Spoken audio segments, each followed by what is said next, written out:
Way back when I was growing up, I always wanted Christmas to be perfect. But the reality of life, with all its inherent dysfunctions, coupled with financial limitations, meant that we just couldn't pull off the perfect Christmas. I used to comfort myself with the notion that when I grew up, things would be different.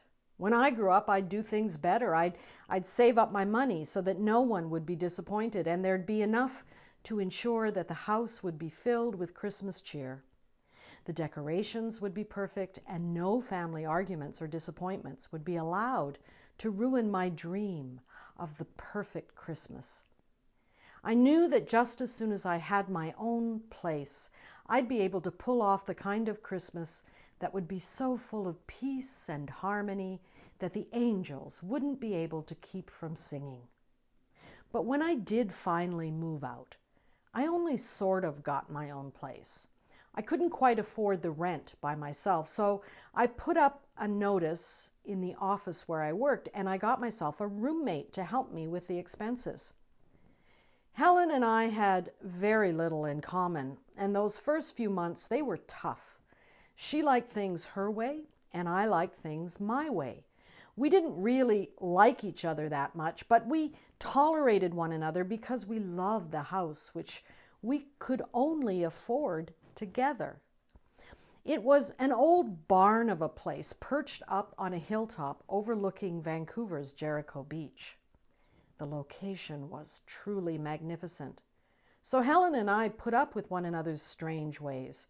We tried to get along, but in various subtle and in some not so subtle ways, we let each other know that if we had been able to afford the house on our own, we certainly wouldn't put up with a roommate. We were both strong-willed and opinionated, but we didn't argue. Instead, we used passive aggression to get our points across. Looking back on it now, I wonder why we ever thought that having a Christmas party was a good idea. Why we ever thought that we could celebrate together, I do not know. But at the beginning of December, we were hopeful, and we decided to have a tree trimming party and invite our respective friends to gather in our home to usher in the Christmas season. There was trouble right from the very beginning. Helen wanted an artificial tree.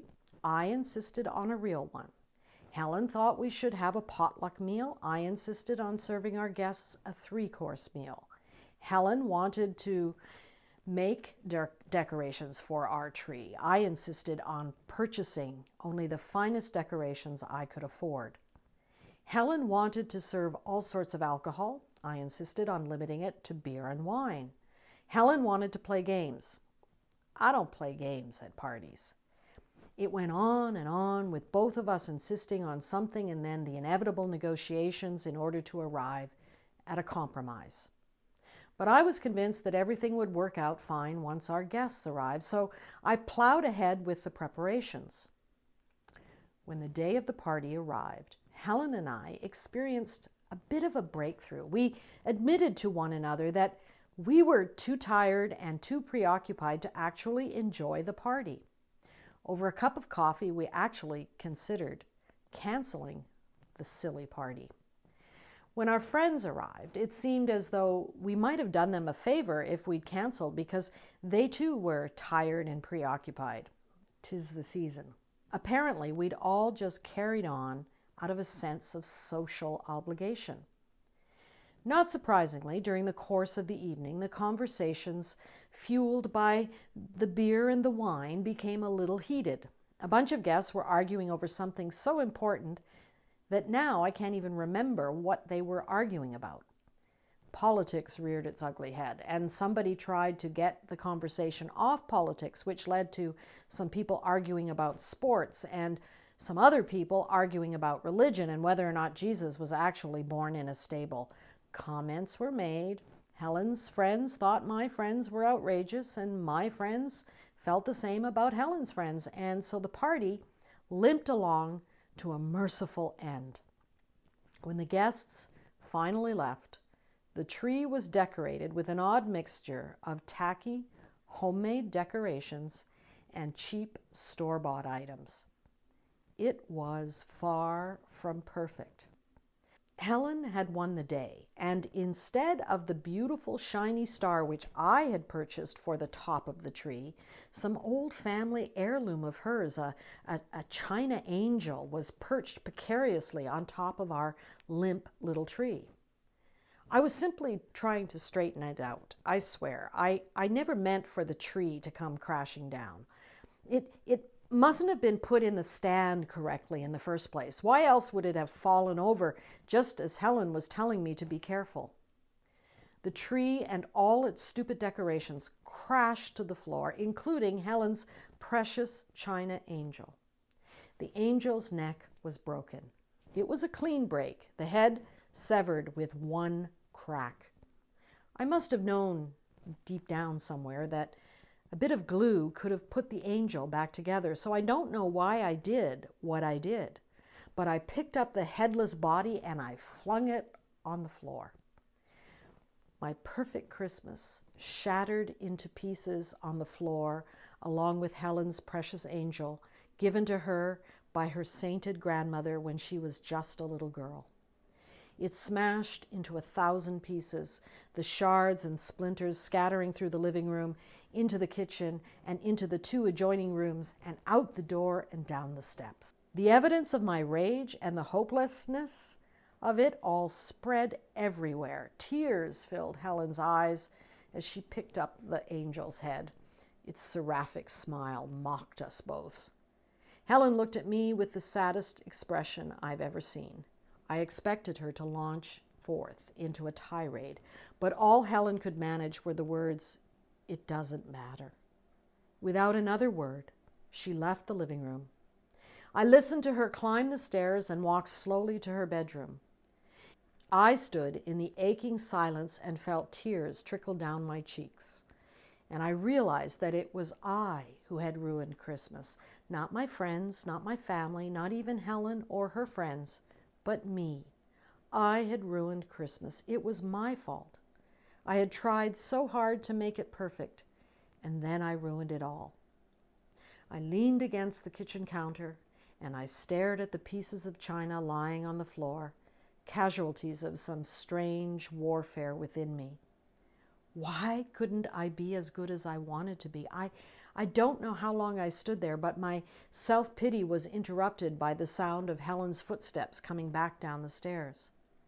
Without a sideward glance, she got out the broom and dustpan, and in silence, we began to sweep up the shattered angel. I couldn't find words for my shame. It seemed so pitiful. "I'm sorry," and Helen simply said, "I know." We cleaned up our party in silence. Regret and remorse kept me awake most of the night. In the morning, Helen told me not to worry. Stuff happens, things get broken. She seemed to be trying to make the best of things, but I knew her grandmother's cherished angel was no more, and worse, something in her granddaughter's heart had been broken. As for me, all I could feel was a dull, lingering ache.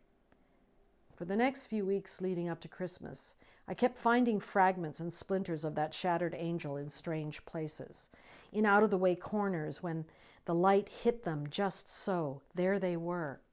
Each time I found another piece of that angel, I thought about how much it had meant to Helen, how many memories it held in its eyes, and how much love beneath its wings. I wondered about Helen's grandmother and how she must have treasured that piece of china.